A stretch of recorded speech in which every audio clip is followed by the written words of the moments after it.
గత 5 సంవత్సరాలుగా తెలంగాణ, మహారాష్ట్ర రాష్ట్రాల్లో పెద్ద ఎత్తున మట్కా నిర్వహిస్తున్న మహమ్మద్ జమీర్ అనే నిందితుడిని నిజామాబాద్ టాస్క్ ఫోర్స్ పోలీసులు అదుపులోకి తీసుకున్నారు. నిందితుడు గత 5 సంవత్సరాలుగా తన బుక్కీల ద్వారా అనేక మంది అమాయక ప్రజలను మట్కా వ్యాపారంలోకి లాగి వారికి డబ్బు ఆశ చూపి వారిని కోట్ల రూపాయల్లో మోసం చేసినట్లుగా పోలీసుల విచారణలో తేలింది.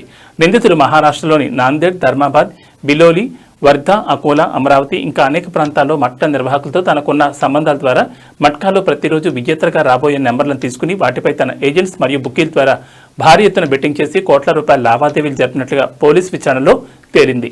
నిందితుడు జమీర్ యొక్క ముఖ్య అనుచరుల గురించి పోలీసులు తీవ్రంగా గాలిస్తున్నారు. అదేవిధంగా నిందితుడు జమీర్ కూడబెట్టిన ఆస్తులపై కూడా లోతైన విచారణ చేస్తున్నారు.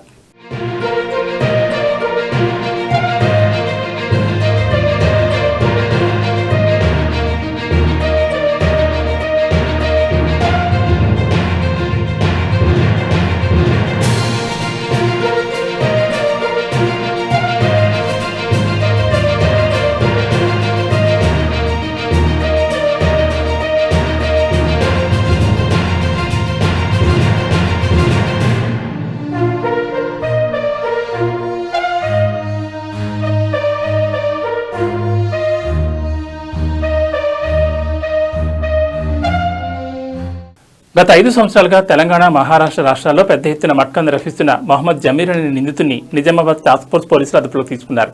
నిందితుడు గత 5 సంవత్సరాలుగా తన బుక్కీల ద్వారా అనేక మంది అమాయక ప్రజలను మట్కా వ్యాపారంలోకి లాగి వారికి డబ్బు ఆశ చూపి వారిని కోట్ల రూపాయల్లో మోసం చేసినట్లుగా పోలీసుల విచారణలో తేలింది.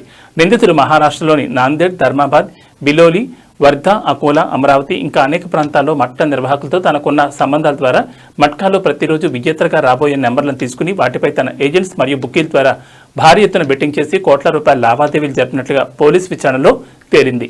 నిందితుడు జమీర్ యొక్క ముఖ్య అనుచరుల గురించి పోలీసులు తీవ్రంగా గాలిస్తున్నారు. అదేవిధంగా నిందితుడు జమీర్ కూడబెట్టిన ఆస్తులపై కూడా లోతైన విచారణ చేస్తున్నారు.